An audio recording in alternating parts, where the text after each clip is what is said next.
गौना सहरिया बीचे पातर झिझिया तरेला पनवे हो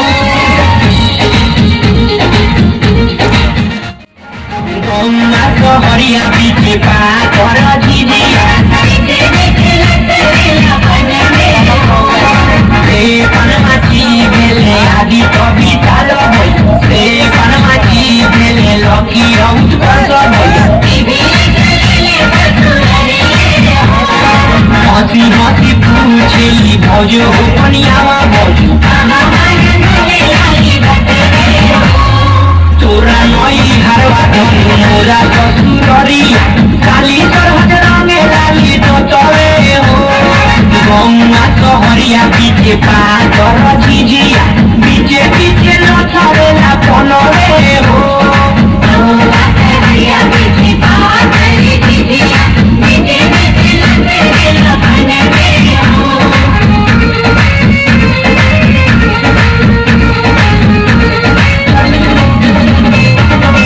आई पवित्रवा दलिया वाले के जो ना मांगना लिया रे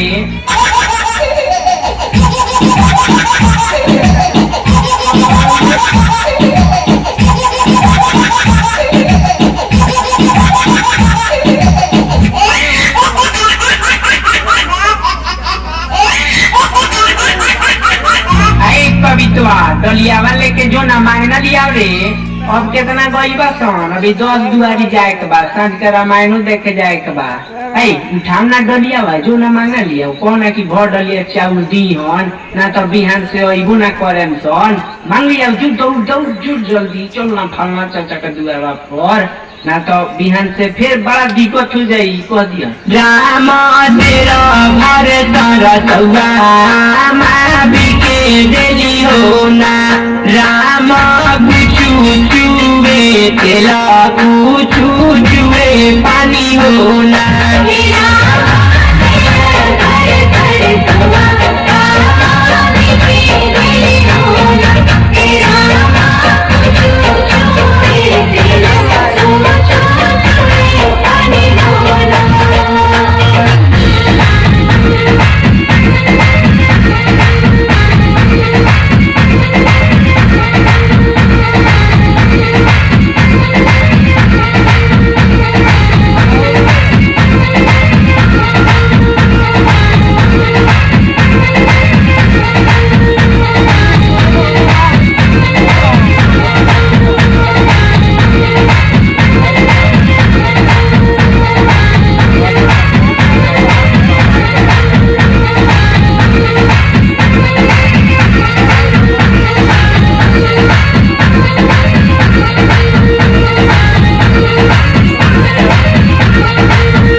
झिरिया जगमग करे बहिनी दुवरिए अनर कुपवे हो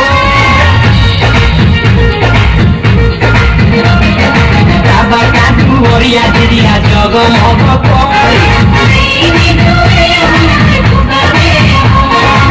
कइबे तको नैनी पोता राम छरिया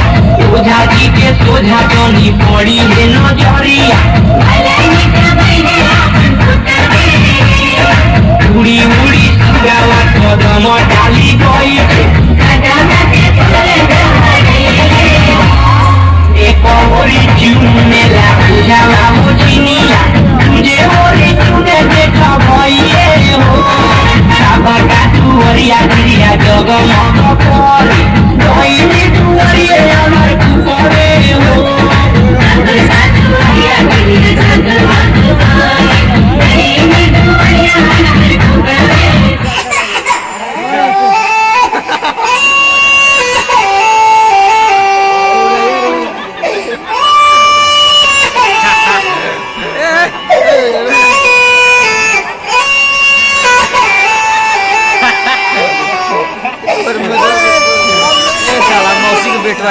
कौन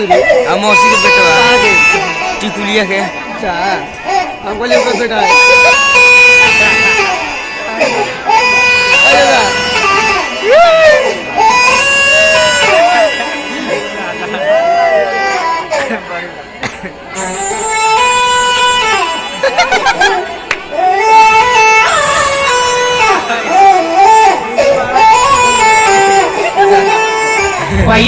देखिए 10 रुपया दी ना तो दिक्कत हो जाई। उनका पोतवा के नाम धो के नू उनका पोतवा के नाम धो के गई है बबीतवा कहिए कि 10 रुपया दो।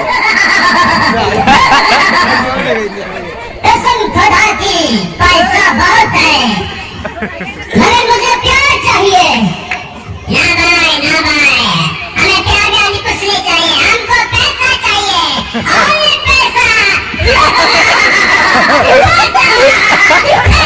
ये बात देखिए 10 रुपया दी ना तो दिक्कत हो जाई। उनका पोतवा के नाम धो के नू उनका पोतवा के नाम धो के गई है बबीतवा कहिए 10 रुपया दो ना तो कह दिए कि ये बाबा बिहान से अइबो ना करन सन। उनका पतोहिया से बड़ डलिया चाउर मांग के लियो कहियो जो वो तरह के जहिया झिरिया डुबाए कहिया सेंदूर लिया के दे